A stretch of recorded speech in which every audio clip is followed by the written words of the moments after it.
And in 1900, P. Leonard, he was looking at the photoelectric effect. The photoelectric effect is when you send, say, some light, in this case UV light, and if it hits a surface of a metal, you liberate an electron, so an electron will fly out.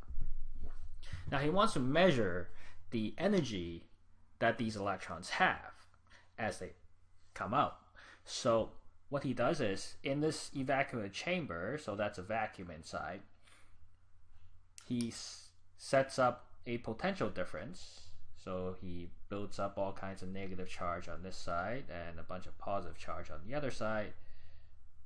And so as the electron flies out with a certain initial speed given to it by the light, it's eventually going to turn back, right? Some are going to turn back, some are going to make it, and the one that makes it will be registered as a current over here. So he wanted to see, if he changed, the intensity of the light but give it more energy, or is he going to get more energetic electrons or whichever. So in terms of the math, we have that E delta V is equal to 1/2 mv max square, where delta V here is the stopping potential. It's the potential that's needed to stop all the electrons from reaching the other plate. So that's telling you what is the maximum kinetic energy that the electron flies off at. But what was weird was, if we want to increase the energy of the light, we would increase the amplitude, because we remember that the intensity, I won't use I again because that's confusing with current, is proportional to A squared.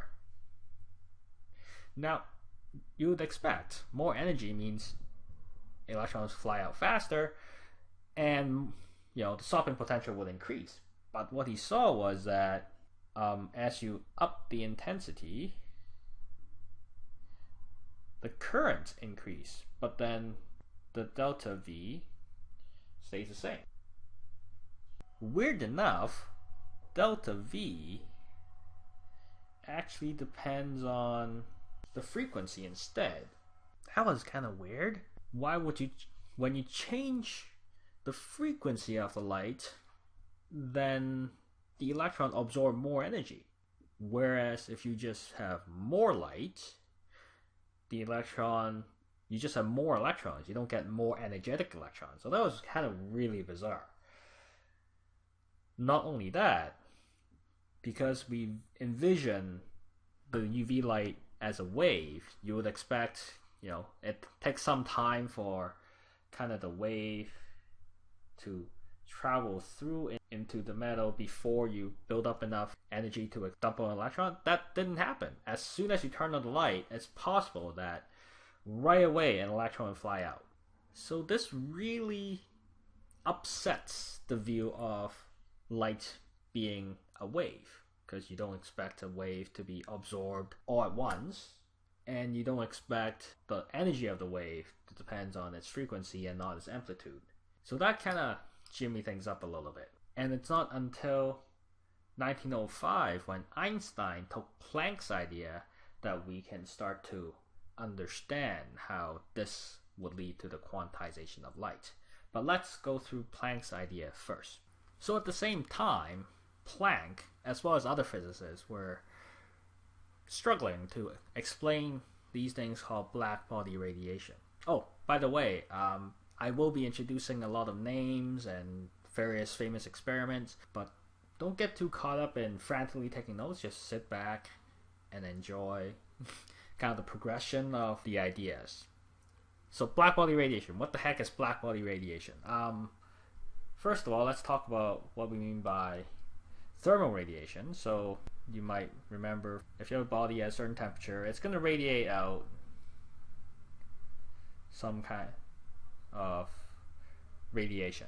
Infrared rays, most likely for room temperature. But as you get hotter, it's going to glow into the visible. So like similar to this piece of metal here, as you get hot, it's going to get into your red, then your yellow, and so on and so forth. As you get bright enough, it'll turn kind of white glow and eventually blue glow. So these things, thermal radiation, we expect as the temperature gets hotter, the frequency, the peak frequency would shift. Now, to try and explain this phenomenon, we have an idealized case. For real objects, you have things like reflection involved. They're not perfect emitters. They absorb all the light.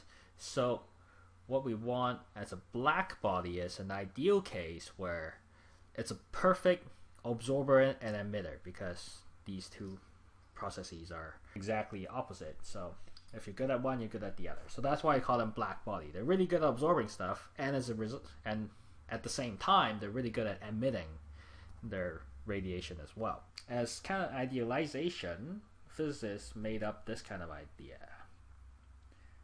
To avoid any external influences and to get all the radiation from it, what they do is they set up kind of like a closed vessel like this, punch a hole in on the side. Everywhere on the inside you have the temperature T, and these thermal radiation goes and bangs back and forth, goes all different ways, and so on and so forth, kind of randomly, until a little bit of it escapes out this side, and then they have a detector over here that detects everything. Now, when they try and do the calculation for it, they kind of postulate, okay, if we have a vessel, we should have sine waves inside, right? As you imagine. And because it's very big, you can have lots and lots of different modes. That's possible. How much energy is in each mode, we can get from statistical mechanics to tell you how much of these particles on the edge, what energy should they be having, and therefore how much should they be emitting. Now, when they did the calculation for it though, what they got was, as lambda gets small, or as frequency gets large, the amount of energy that's in these modes grows exponentially. Oh no, not quite exponentially, but very harsh power function, but goes towards infinity, which is complete nonsense because it's easy to observe. The energy kind of gets a peak frequency and then it levels off after that. So Planck came up with this idea that in order to explain this, that all these particles that is doing the emitting of the electromagnetic waves, they themselves are compound harmonic oscillators, and therefore they have modes as well. These harmonic oscillators then therefore have certain energy level that is allowed to be in. It can resonate in certain different modes. And then he's saying that these modes have energy of some constant, no, some integer multiple of a constant times the frequency of that they're shaking at, which is also the frequency of the light they end up emitting. We use nu instead of f for frequency, and this h here is the Planck's constant, which has the value of 6.626 times 10 to the minus 34 meters squared kilograms per second. And when he punched that in to limit the number of modes at the higher frequency, we got a result much, much closer to the actual observed spectrum. Now we're still unsure where this comes from, but Einstein took it one step further.